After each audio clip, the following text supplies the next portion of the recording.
first of all, midterm 2 has been graded. It took a little while because we kind of had to do it a different way than we typically grade things on Connects. But at this point, looks like the average is mid 60s, 66, I think. But that's, I think, including a bunch of zeros, students that may have actually dropped the course. So I'll calculate the true average later this week. I was busy kind of coming up with this week's lab and this week's assignment. So if you do remember, I'm going to kind of change some of the, based on kind of midterm 1 and midterm 2 grades, I'm going to have to kind of do a little bit of extra tweaking because I said that kind of midterm 1 can go up to the average of the 2 or vice versa. So what I'll do is I'll release probably a PDF that just kind of shows everyone's midterm 1 and midterm 2, and then their updated midterm 1 and midterm 2 after one of those 2 grades is slightly pulled up. I guess for anyone that doesn't have the exact same midterm 1 and midterm 2 grade. What I'll do moving forward in terms of scaling is I am going to look, there's going to be another assignment as well. What I'll do in terms of scaling is I'll wait until we have our 3rd midterm and then kind of consider what the total grades are then, because I guess compared to other semesters, I was kind of comparing our grades with other semesters. And I guess in other semesters, there typically are, some of the midterm averages are kind of around where we are, but our class average is actually quite a lot higher just because I've put kind of a larger weighting of marks into, so like other semesters, there's no lab mark. Obviously there's no lecture quiz mark, and typically the assignments are worth a little bit less. So our assignment marks are actually quite high. Our lab marks, I assume just because they're participation based, are going to be quite high. And our lecture quizzes are typically quite high. So our average, when I've just, again, done a preliminary check, but I'll release your current grades with these changed midterm scores as soon as I can, seems to be actually quite a bit higher than other semesters. So it seems like these midterm exams averages are quite low, but we'll see how it goes at the end, whether or not I need to scale the 3rd one up. I do think this is, we're kind of trending in the right direction. I'm hoping that the 3rd midterm, I can make further tweaks, and I'd guess that the average will maybe be in the kind of low to mid 70s.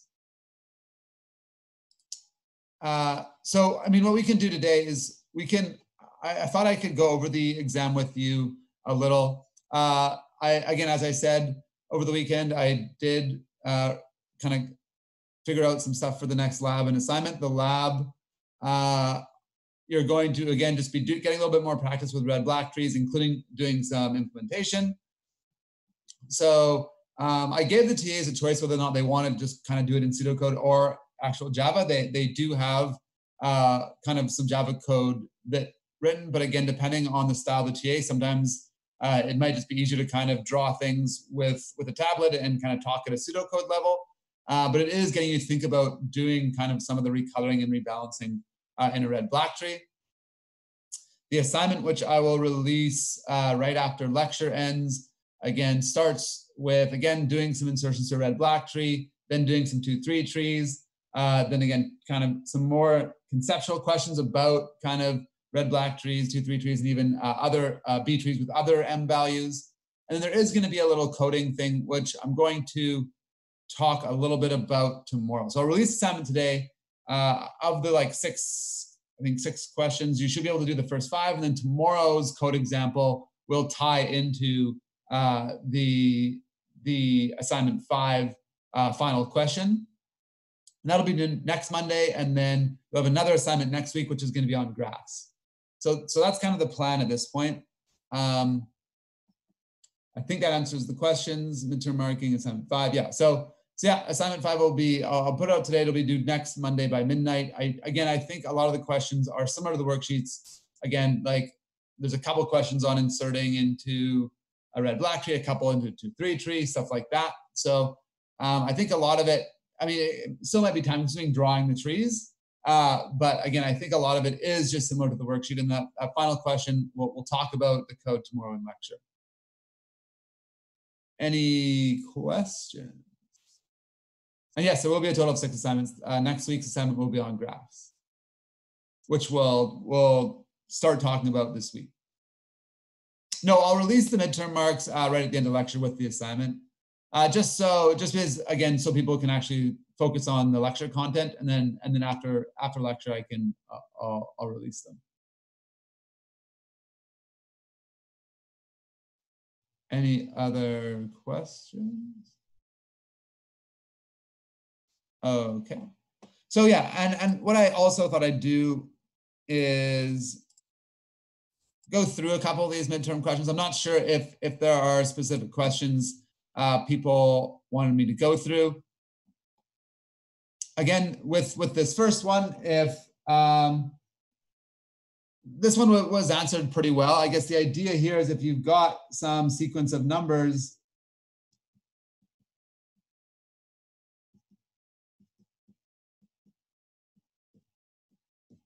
and you want to sort them in ascending order, so bigger, smallest to biggest, and your input list is given in ascending order. Things like selection sort. Selection sort is going to search through the whole list, find the minimum value, and swap it to the front. It's going to search through the whole list, find the minimum value, and swap it to the front. So even though it's already sorted, it is going to search through the whole list every single time, so it's going to be n squared. With bubble sort, again, it's just going to look at every 2 and swap them whenever necessary. And we see that when it looks through each of these, it never finds any that are out of order. So it's just going to need to go through on an iteration, and then it didn't make any swaps, so it's done. So it's going to iterate through once, so that's going to be O of n.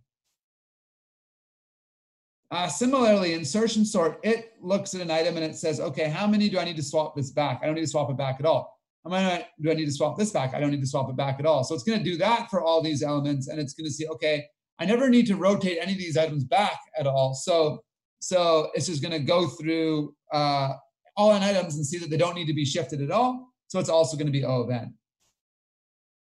Merge sort, again, is just going to break it into 2 halves, and then continue to break it into 2 halves, and then merge them all together. So merge sort, best case, worst case, all cases is always just going to be n log n. Quick sort is, again, if we're using this value as the pivot, what's going to happen is it's going to put all these values on the right side of the pivot. And then the next pivot is going to be the first item, and it's going to put all these values on the right side. And our next pivot is going to be this. It's going to put all these pivots on the other side. So again, it is going to be in that worst case of quick sort, which is going to be O of n squared. And the last one, radix sort, is going to be putting these all, again, we saw the radix sort where we put all of the ones column values into buckets 0 through 1, then all the tens column, then all the hundreds column. And we see that each one of those was O of n. We have to do it 3 times. So it's still going to be O of n. Any question about these runtimes?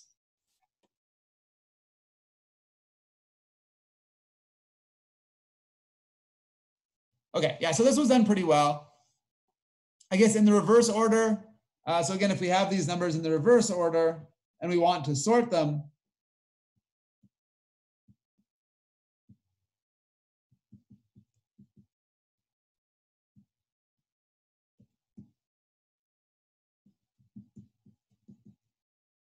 again, for selection sort, it's gonna stay the same. It's always gonna be the same. For bubble sort, again, now we're gonna see that, oh, these are out of order, so I'm gonna have to swap them. Then it's gonna have to swap 31, swap 31, swap 31, swap 31. 31 is gonna swap all the way to this side in the first iteration. Then it's gonna have to do the same thing for 26. So each one of these values is gonna have to swap it bubble it all the way up to the top. So instead of just doing one iteration, it's gonna actually go through n minus 1 iterations, and it's gonna have to swap them in like all the remaining elements of time. So this is actually going to be n squared. Similarly, with insertion sort, it's going to have to rotate this one down. It's going to have to rotate this one 2 down. It's going to have to rotate this one 3 down. It's going to have to rotate. So same thing for each of the n minus 1 values. It's going to have to rotate it past all the values to the left of it. So it's also going to be n squared. Merge sort, again, stays the same. What about quick sort? So what would quick sort do if we're taking this as a pivot if it's sorted in reverse order?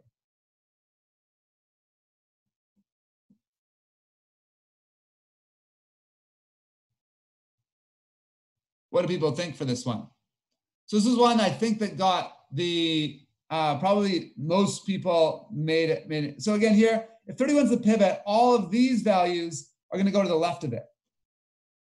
And then we're going to choose this as the pivot, and all of these values are going to go to the left. So it's actually the exact opposite as before, but we're still choosing the worst pivot possible. So it's really just going to be O of n squared still. So it is still going to be the same. Radix sort, again, the order of the input doesn't matter because we're just putting them into their different buckets. For this one, I think this one was done fairly well from what I saw. Again, for this one, we're just trying to see for when we do a partitioning, we're putting the pivot, we're making sure all the values less than the pivot are on one side and all the values greater than the pivot are on the other side. So again, for something like for 20 to be the pivot, all these numbers would have to be less than 20 and all these numbers would have to be higher than 20. 20 doesn't work because there's a 19 here, so that means that 20 couldn't be the pivot. So the idea here is that you go through each of these and see, okay, are there values only smaller on one side and only bigger on the other? Which 5, the 2 can't be there. 9, the 2 can't be there. 2, obviously the 5 and the 9 can't be on the left. But something like 16, we see 5, 9, and 2 are less than 16. 20, 19, 24, 30, all these values are greater than 16. So 16 is a valid pivot. And the idea was just to go through each of these numbers and see, okay, are only smaller values on the left and are only greater values on the right? I think there were a few other ones. I think just by looking at it really quick, 24 looks good. 33 looks good, I think.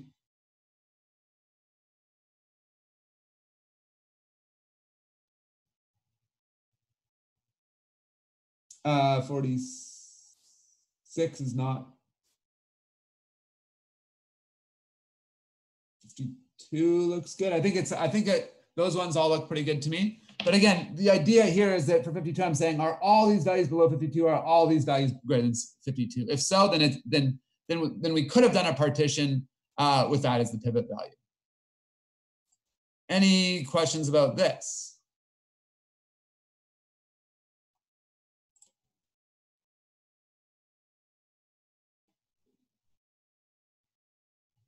Okay, so this one, I think, again, the average was, I think, 70%. So again, we've got, we know that we're going to insert elements into this collection. I'm always going to insert the smallest number first, and the next, then the next smallest, and the next smallest, all the way up to the largest value. So the idea here is, okay, if we can insert like a 1, then a 2, then a 6, then a 7, then a 12, then a 15, then a 21, et cetera, et cetera. Should we use a heap or a queue? So if we insert a heap, we know that we're going to have first in, first out. So again, we know that if we're inserting them in this order, they're also going to be removed in that order. So we'd always remove the first, the 1, then the 2, then the 6, then the 7, then the 12, then the 15, then the 21. So, the nice thing about using a queue here is that, again, we know that we can NQ them just in the order that they come in, and we can DQ them, and we'll always remove the minimum value. So the queue is nice because, again, all operations are O of 1. But if we think about this with using a heap, again, the heap would look something like this. Oh, I don't know why my pen's not working very well today. The heap would look something like this. So we've got a 1, then a 2, then a 6, then a 7, then a 12, then a 15, then a 21. So again, this is what the heap would look like. And when we remove the min, again, we're going to remove the 1, which is great. And then the 21 is going to rotate up here. And then we're going to have to bubble it down.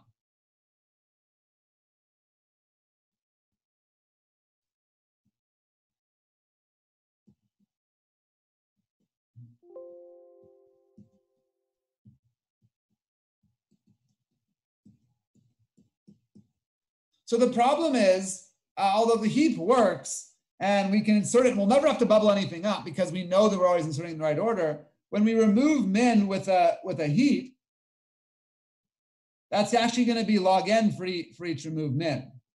And some of you said for the Q for all, to remove all n elements, it'll be O of n, and remove min of all n elements is n log n. That's fine. But the idea here was that because Q's are first in, first out, and the first item in is always going to be the first one we want to remove.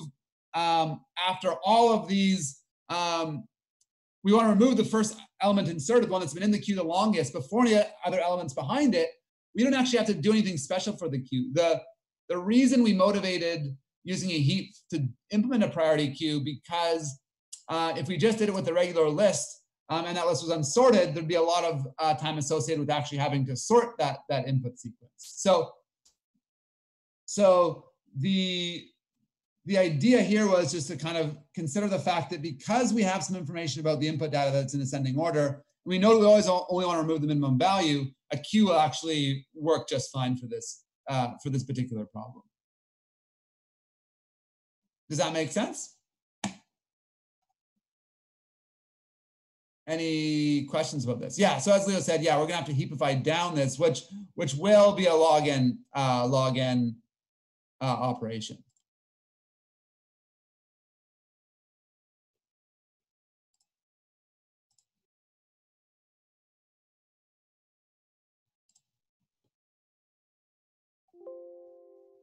So this one actually I think had a lower average than I expected, but I think it was tricky. So again, given this tree, we need to think about balance. So right now, the balance, the heights of all these nodes are like this. And again, we know that we get an imbalance if the difference between the left and the right subtree heights is greater than 1. So to cause a right imbalance, that's when, again, we've gone too far. We've got a deeper tree on the right. So I think to get a right imbalance, what we could do here is, let me just make some room under here, is add a node here. Because if we had a node here, what's going to happen is this will now be height 0, this will be 1, this will be, and this other side will be -1. So this will have a right imbalance. So to get a right imbalance, all we do is need to insert one node like a 19 would do, and that would get a right imbalance on node 15.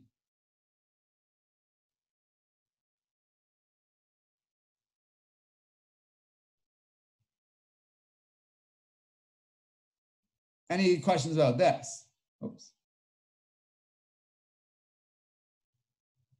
Because you always go up from the insertion point to the first out of, to the first place it's imbalanced, you'd rotate here, and you don't need to rotate on 8. You don't need to affect any of the other parts of the tree, because once you do this, you'll have 18 rotated up here, 15 and 19. And again, now everything's balanced again. So again, if we insert, we go up the tree from there and find the first node that's out of balance, and that's where you apply your rotation.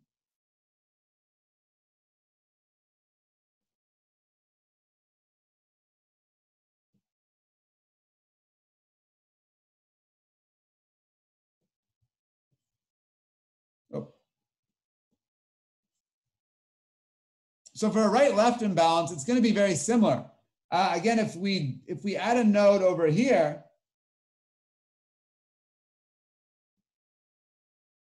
like a 17, what's going to happen is we'd have an imbalance right here. It would go right then left from 15. So again, if we add a 17, it's going to be a right-left imbalance on node 15.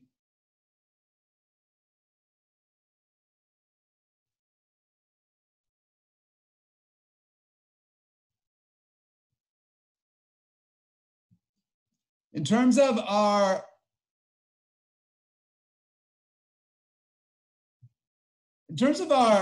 left imbalances, the problem is if we insert nodes here, like if we insert a single node here, it's going to get a right-left imbalance. So we can actually insert nodes here because we never actually get to insert two nodes here. because the first node we inserted would cause a reordering. So in terms of causing a left imbalance, again, we could try and insert and get this one out of balance, but it would take quite a while to get there. We have to have 3 nodes and then we'd have a left imbalance there. So let's think about if we insert left from over here. So if we insert left here, this doesn't look that imbalanced because now again, we've got balance here. But if we continue to insert here, we now see that 4 has an imbalance because 4's got 2 nodes in its left subtree and 0 on its right. So again, if we insert something like 2 numbers here, which if we think about what we could actually do to make that happen, we could insert like a 3, then a 2, or a 3, then a 1.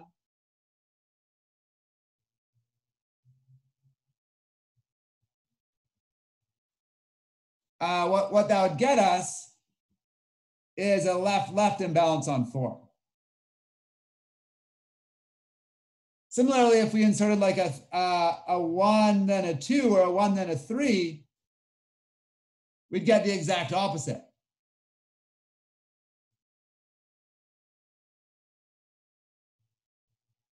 Oh.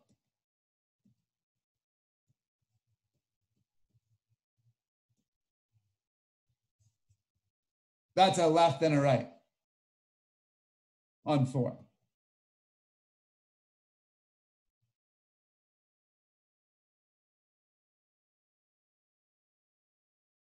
Any questions about this?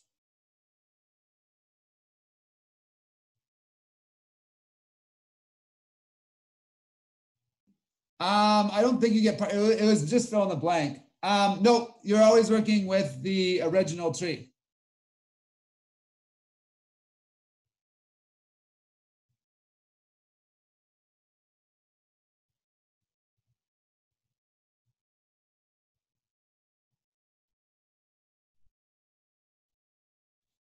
$19 and then $14. So 19 will get you a tree like this.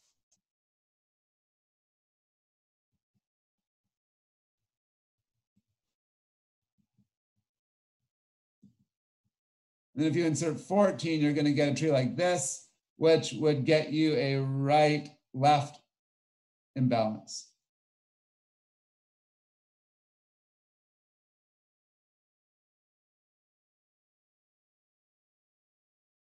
So that's not going to get you a left imbalance because nothing is left. There's no double left here. It's out of balance.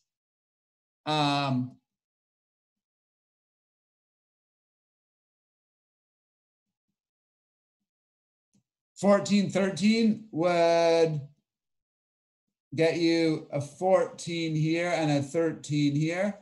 That would get you a, so this tree is height 2, this tree is height 0. So that would get you a right-left imbalance here. But we already did a right-left imbalance with just a single insertion with less nodes. So that's inserting 2 nodes to get a right-left imbalance. But we can get a right-left imbalance with just a single insertion of inserting a 17.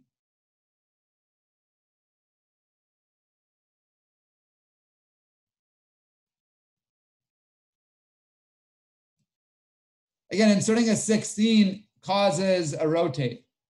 So this will cause a rotate here, which will rotate right then left.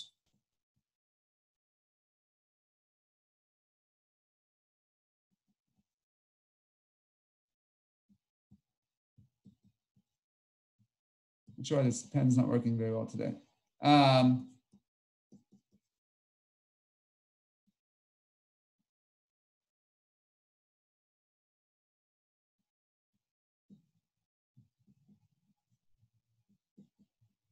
So then if you insert 17, you're going to get this. And again, that's just going to be a right imbalance on the root, which again, we already did that with just a single insertion.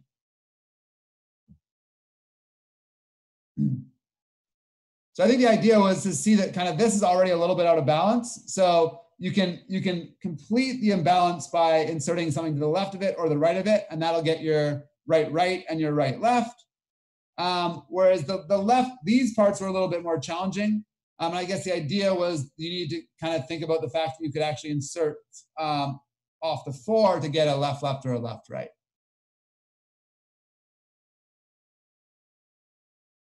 Yeah, so this one was, I didn't actually think this was going to be as challenging as it was. It was a little, the average was a little lower than I expected. But again, maybe it was a little more difficult.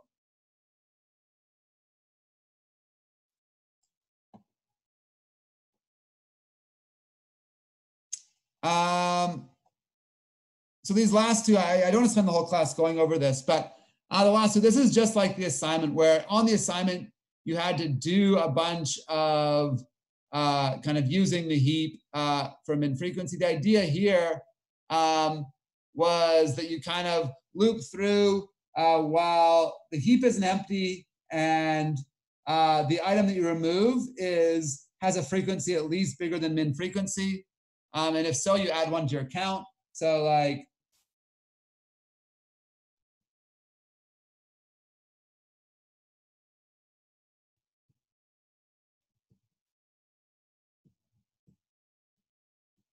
so while the heap isn't empty, or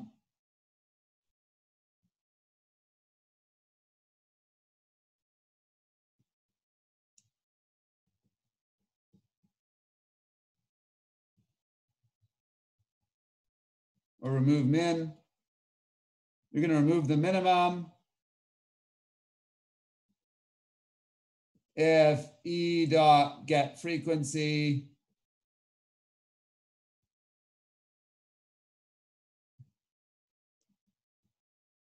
is less than min frequency, break.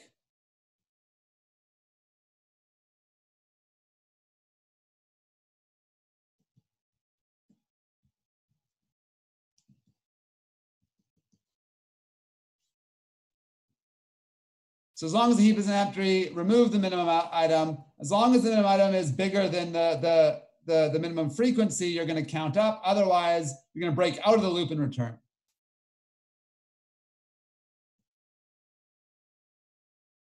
So again, really similar to, I think, that last part of the assignment where you're, again, just going through your heap, removing the minimum value from it, which you know is, or is it remove max? Sorry.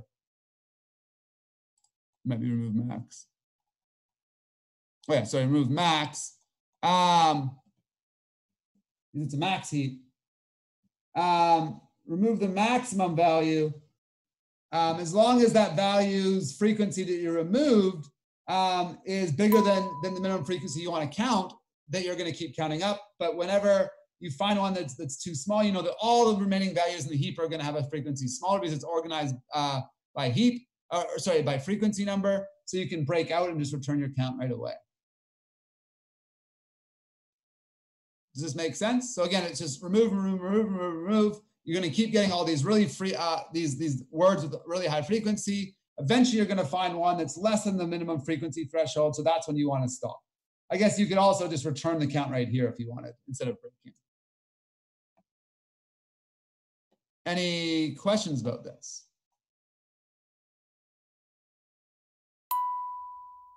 So I thought this was supposed to be similar to the last part of the assignment.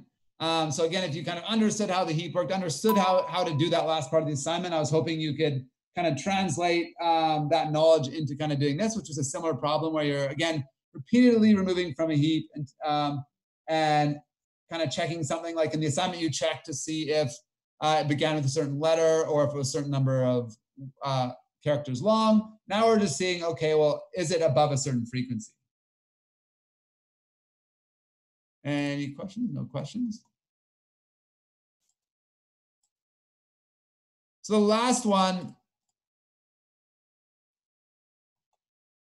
was, what you want to do is you want to determine if all the elements in this stack are also found in this stack in the same order. So if this stack's ever empty, you know there's nothing to find. So this one's great. With here, you want to say, okay, you're going to look at the two top elements and say, are they the same? Okay, nope. Okay, I'll move through the next stack and say, are these two the same? Yes, okay. Then I can get rid of, I can say I found the one and now this is empty, so I'm done. Similarly here, you can say, are these the same? Yes, okay, I can go to the next items. Are these the same? Yes, okay, I can go to the next items. Are these the same? Yes, okay, I can go to the next items. Now this is empty, so I'm done. And it's the same process no matter how many things you do. So again, 3 and 3. Oh, I found the first 3. 1 and 3. Oh, that's not what I'm looking for. 1 and 1. Yep, that's what I'm looking for. So I can get rid of this. 1 and 1. Oh, that's what I'm looking for. Yes, 2 and 2. Yep, that's what I'm looking for. Okay, I've found all the items in this stack. Whereas on this side, we look at 4 and 3 and we'd say, nope, that's not what I'm looking for. Nope, that's not what I'm looking for. Nope, that's not what I'm looking for. And if this stack ever gets empty and we've still got items we need to that still remain to be found, we know that this is going to be false.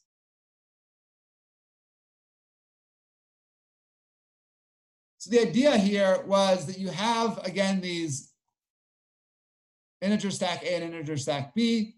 You kind of, what I did in my solution was I said, wow, neither of them are empty.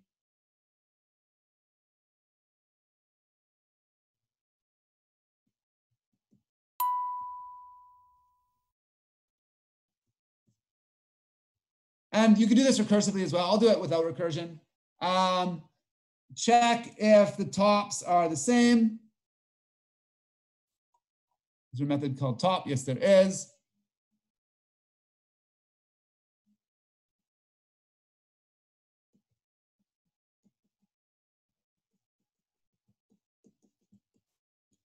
So if they're the same, you know you can go to the next item in A.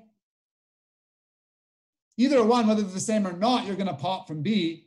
Because if you do find it, you want to go to the next item. If you don't find it, you're just going to keep searching to the next item. And then eventually this loop is going to break if either A is empty or B is empty.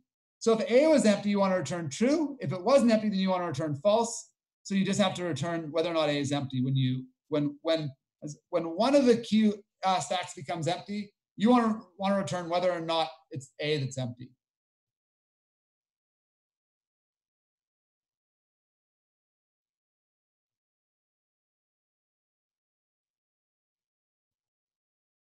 So that's kind of what I did for this. Obviously, I wasn't expecting like a lot of people kind of put pop in here and in here, or like put an else b.pop, and that's fine.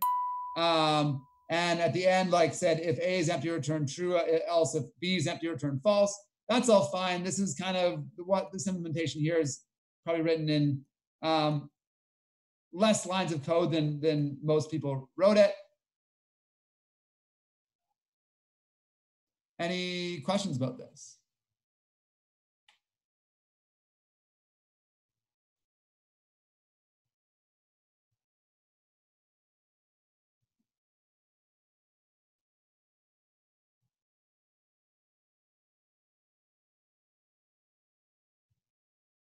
In here?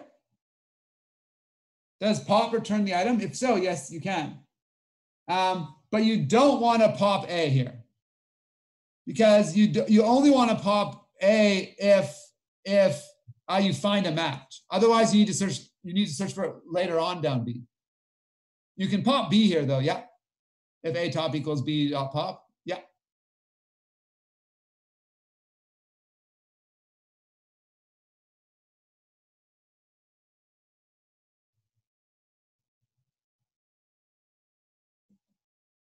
I'm not sure what you mean by a part of B matches, then it fully matches later on.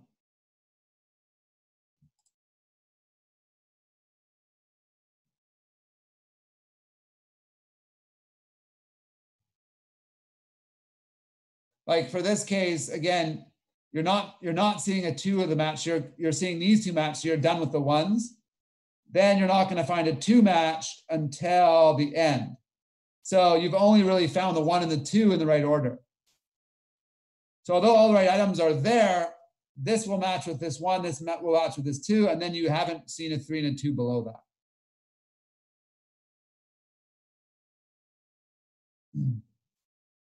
Yeah.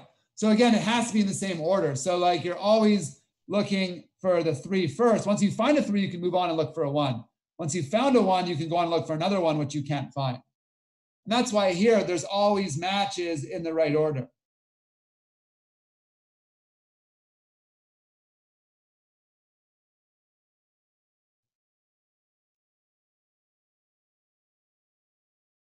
So since you're always saying, okay, I just want to make sure that the tops eventually match, then you know that you'll have found the same sequence in the same order.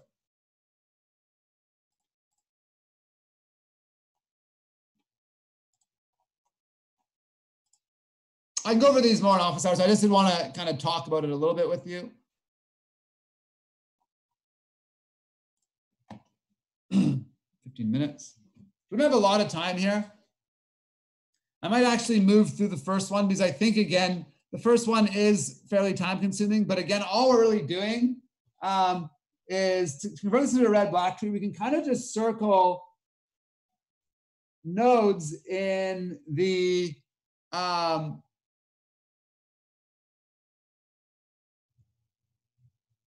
again, we can when there's two, it doesn't actually matter which one we circle, but if there's three, we're always going to circle the outside ones. But when there's two, you can circle either one, and it's perfectly fine. But now, if we think about this as we can kind of just draw this as a red-black tree. So 61 goes down to 31, which goes down to 13 and 44. And I'll try and do these a little bit different because they're red, just to show the difference between red and black for those of you that can't see it. 13 goes to 7, and 13 also goes to 22. So I know I can't have any reds in a row. 22 goes to 18.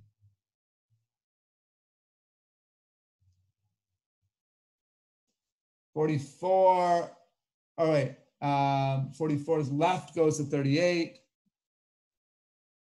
38 goes to 32 and 41.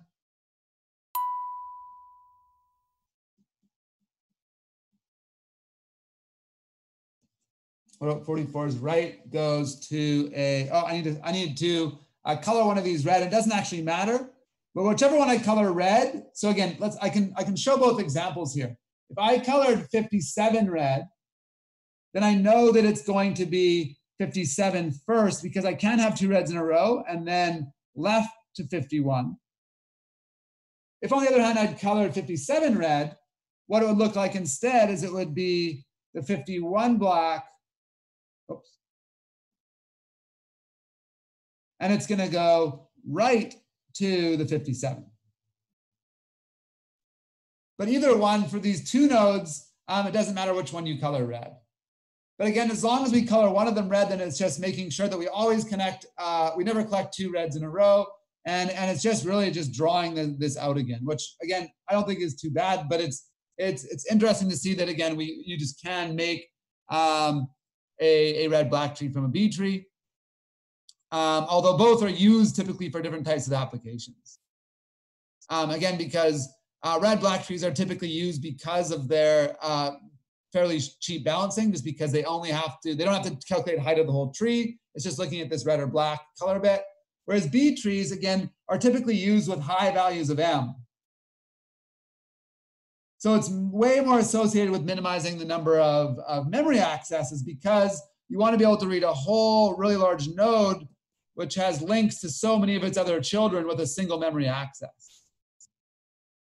So although there is this one case where they're equivalent, again, they're often used in very different circumstances. Whereas again, red-black trees are a popular variant of just a binary search tree that has really cheap balancing. Whereas a B tree, again, it could be used with a low M value as a binary search tree as well. But typically, they're used in databases when you're trying to access much larger nodes. So I won't draw the other side, but I will pose a solution. I just wanted to make sure we get it. But again, the other side can again go. Again, if I can go, again, it's going to be the same thing where again we're going to have this is essentially all these black nodes are going to go just down to their red children.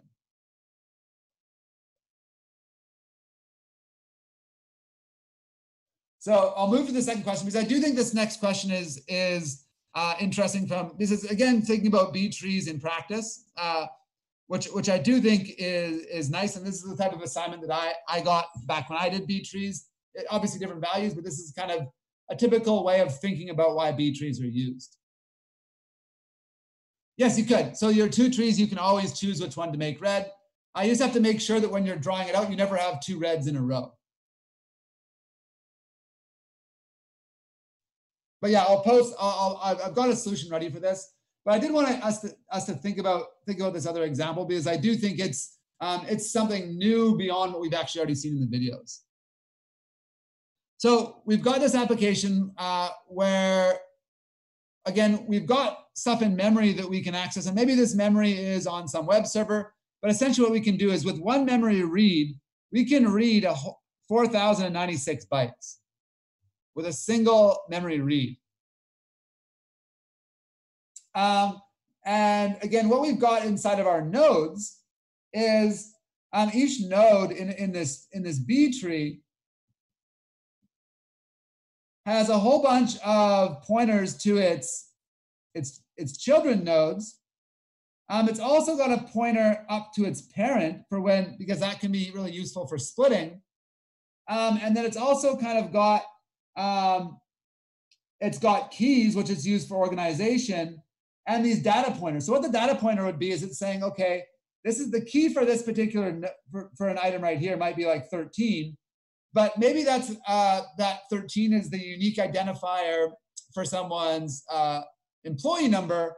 And then their data pointer is saying, oh, the in memory, the stuff associated for that employee is at this place in memory, at this block in memory offset 13 memory addresses. So that's where the data for person with key 13 is in memory.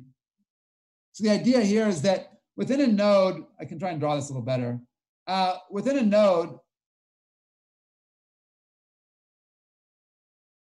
what this node will actually look like is we've probably got a pointer to the parent,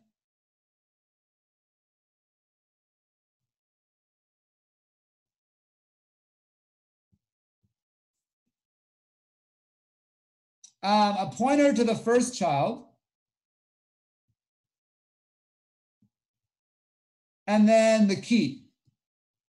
Because we know for one of these B tree nodes, if we've got like 7, 20, 36, we know that we've got pointer, pointer, pointer, data, data, data. So again, this is going to be everything below 7. This is going to be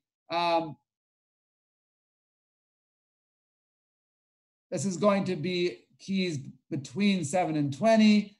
This is going to be between 20 and 36. And this is going to be keys greater than 36. So we're going to have our first child, then we're going to have our first key. And then with this key, we're also going to have data for the key.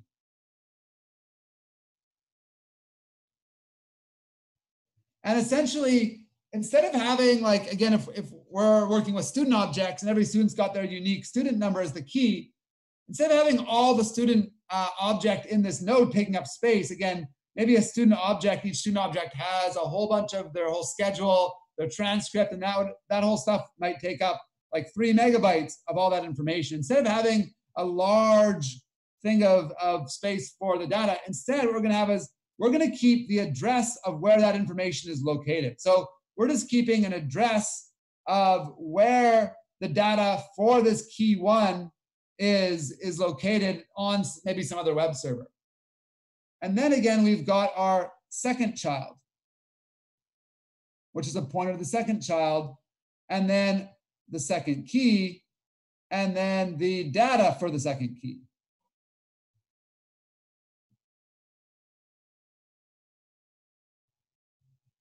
Does that make sense? So again, we've kind of got the key and the data for a key, or a pointer to where that data for that key is together in between the child. So again, we kind of consider this as a node and a node and a node, and then in between these, we've got the pointers to the subtrees.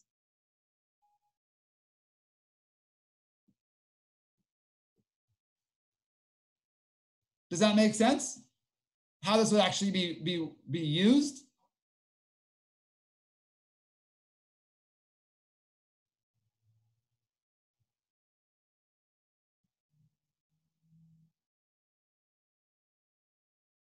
keys are the numbers, yeah, and childs are pointers to these where the other nodes are found in memory, so we can go read in that other node. The data is here. It's where we've got a pointer to where the data is being stored. Maybe it's on a different web server, maybe it's in memory. But again, we're saying here's the data associated with key 1 is going to be someplace in memory. So what we're saying here is that the children pointers, so we've got a 4-byte pointer to the parent node. We've also got 4-byte pointers to the children. So again, these are all 4 bytes, 4 bytes, 4 bytes. Whereas this key is a 4-byte integer, then we've also got this 8-byte address of where the data associated with that key is. So again, if it's if we're holding students in this data structure, the students might have a unique key, 4-byte key, as the way we're sorting them by their unique 4-byte student ID.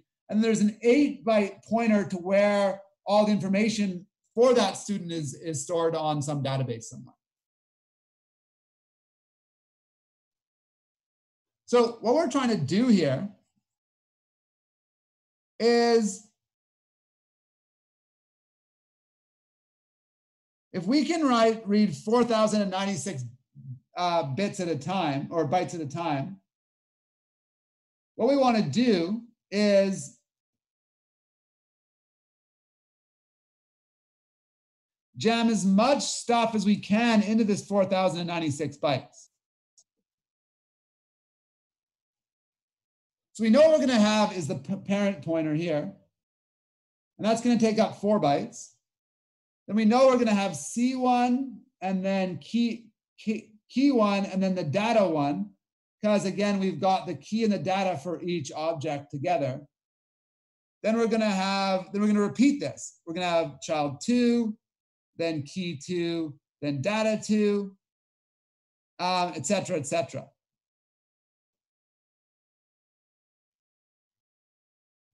All the way up to eventually we'll have like child m-1, key m.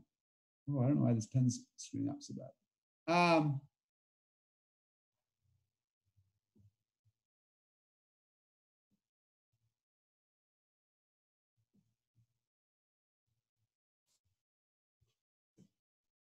So now I guess, why do I have m-1 keys and datas, but m children? Why do I have it like that?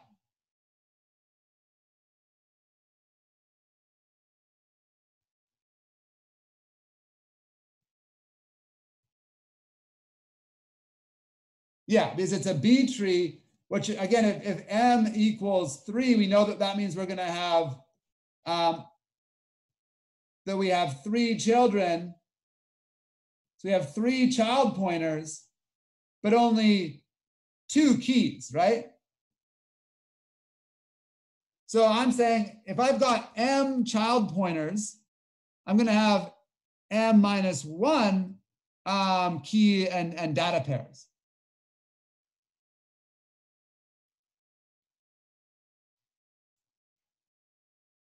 So how many of these things can we actually hold? So we've got, again, we know that we're going to have these, this takes 4, this takes 4, and this takes 8. So we know that we're going to have m data childs, pointers, plus 1 parent, which is 4. I guess I can actually just do this in the same order. I'll say we've got a parent which takes 4 bytes, plus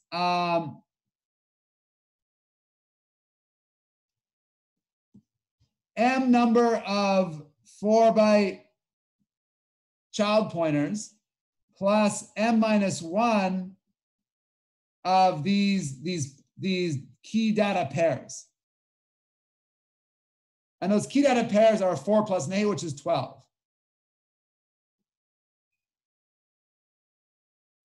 And we just kind of want to solve to see how many of these can we fit into 4,096 bytes.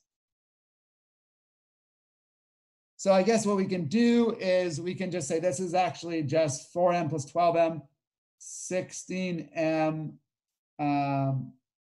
plus 4 minus 12 minus 8.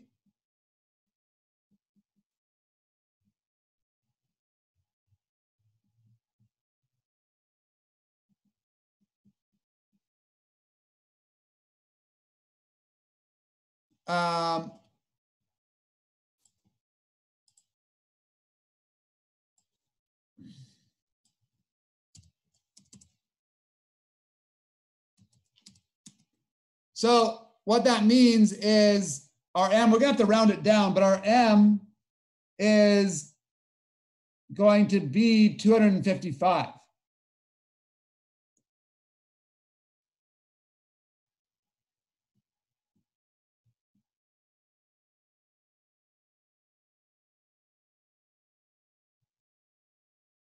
Why 5,000 and, oh yeah, whoops, what did I do wrong here? Oh yeah, I subtracted instead of,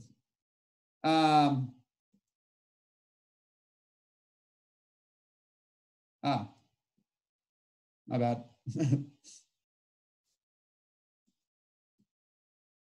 5,004 divided by 16. We just get the calculator, 5,004 divided by 16.